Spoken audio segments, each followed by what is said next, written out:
Moi c'est Tony Mauger, donc céramiste potier, spécialiste des épis de fêtage. J'ai commencé mon activité en 96 et ensuite je suis artisan depuis une quinzaine d'années. Alors j'ai commencé en 96 à Bavans, où là j'étais modeleur, donc je fabriquais plus tout ce qui était animalier, je créais des formes et puis je faisais des moules dessus.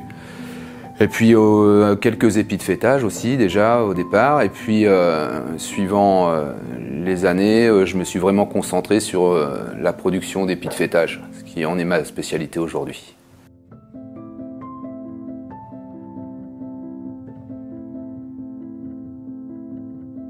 Quand j'étais plus jeune, j'adorais tout ce qui était archéologie. J'ai fait des fouilles archéologiques et beaucoup basées sur les céramiques gallo-romaines. Et en fait, le contact avec la matière m'a fait que ça m'a rapproché vers ce métier. Et j'avais la chance d'avoir une maman qui avait été céramiste dans sa jeunesse. Et j'en avais gardé quelques odeurs, quelques visions assez sympathiques. Et j'ai voulu m'essayer à la céramique. Et j'avais une entreprise qui était pas loin de chez moi. Et j'ai demandé à faire un stage. Et puis ça a été concluant. J'y suis resté quelques années. J'adorais mon patrimoine bas-normand, je regardais toujours les monuments, les épis, et donc du coup j'étais vraiment attiré par tout ça, et les épis de fêtage ont été vraiment une révélation. Et puis j'ai un plaisir à travailler la matière et à perpétuer les traditions bas-normandes.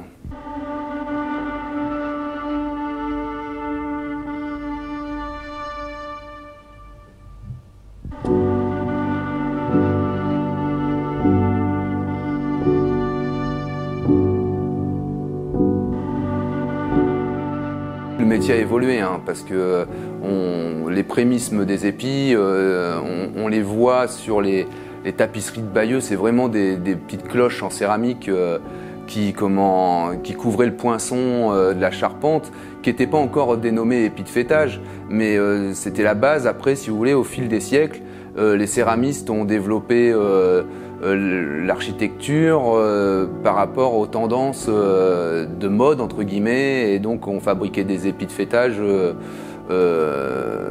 sur les siècles suivants. On a eu des grosses influences au XVe siècle, après le XVIIe siècle. C'est des parties de style en fait.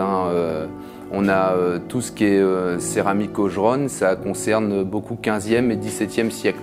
Donc avec une influence des épis en plomb, un petit peu rouennais ou des choses comme ça, on essayait de refaire les mêmes formes.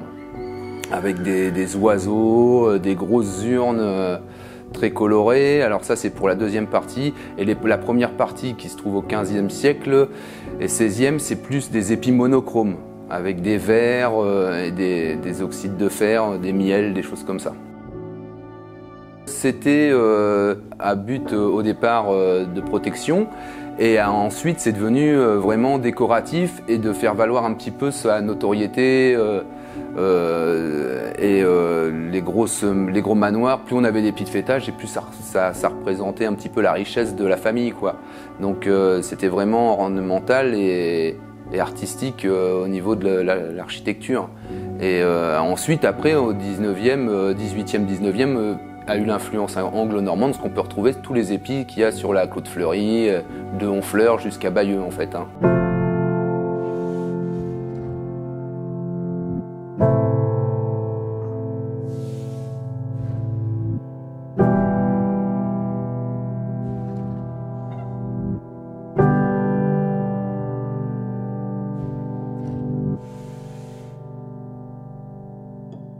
Alors, ce qui m'a fait venir à Touques, alors déjà, j'ai connu donc une personne qui travaillait dans ces petits ateliers d'art. Je suis tombé vraiment amoureux du quartier.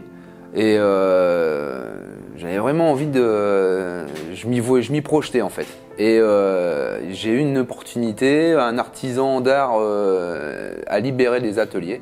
Et c'est à ce moment-là que j'ai proposé ma candidature à Madame le maire.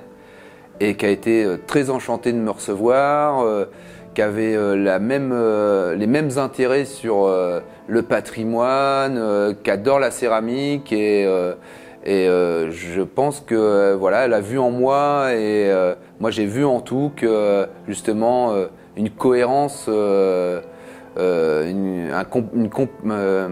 complémentarité entre nous pour justement essayer de faire de ce quartier quelque chose de très artisanal et patrimonial.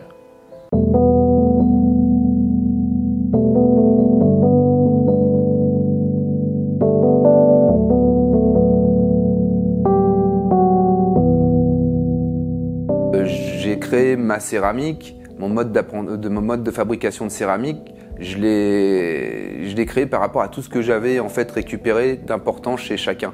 Et ma cuisson et mon émaillage sont très atypiques. Il y a beaucoup de potiers qui sont un petit peu étonnés quand je leur explique mon mode de cuisson, que je fais un grès avant d'un émail de faïence.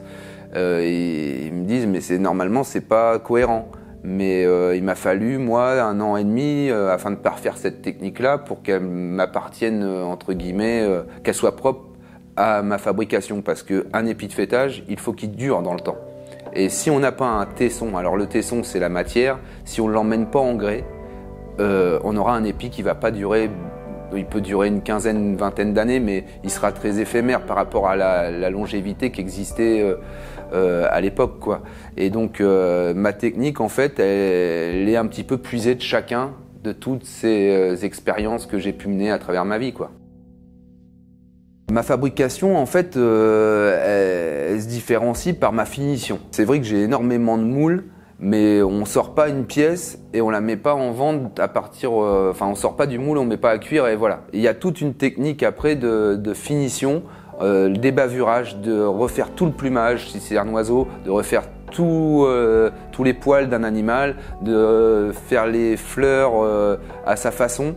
Et donc en fait, mes épis de faitage sont différents des autres artisans qui fabriquent des épis de faitage par mon coup de patte, entre guillemets, comme on dit. Ouais.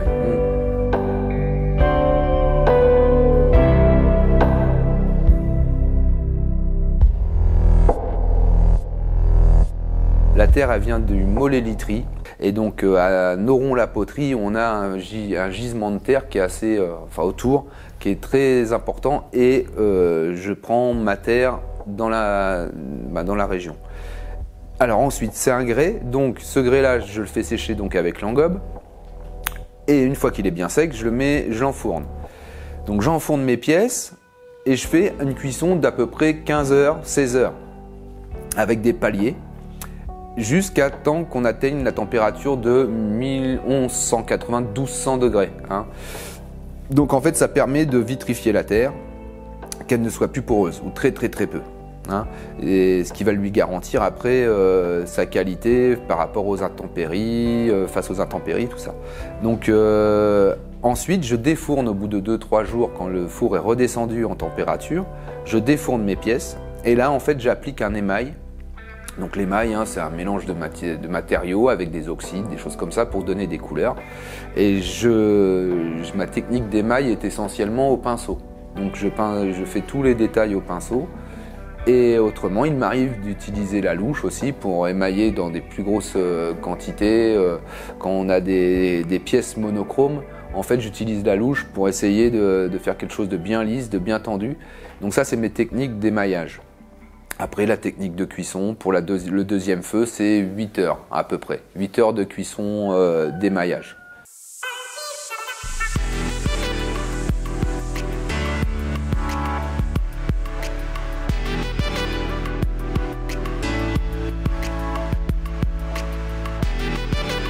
J'ai choisi les épis de faitage parce que c'est un plaisir aussi bien j'adore le fabriquer, les modeler, Et aussi, j'adore emmener mes enfants quand on se promène sur la côte ou dans les terres, et puis leur dire, bah tenez, c'est papa qui a fait l'épi sur cette maison-là, ou les belles villas, ou les choses comme ça, ou même de la famille. Je les emmène et on fait des fois notre petit parcours avec tout ce que j'ai réalisé depuis ces quinzaines d'années d'activité au sein de mon entreprise. Et c'est une satisfaction, c'est un plaisir, et puis ouais, laisser une trace un petit peu à travers la matière, la terre, de ma brève vie sur Terre, quoi. Parce que dans 200 ans, mes épis seront encore là, vu que je fabrique un grès. Je croise les doigts pour qu'ils soient toujours existants sur les demeures et puis qu'on voie ma signature sur les pièces. C'est toujours une satisfaction.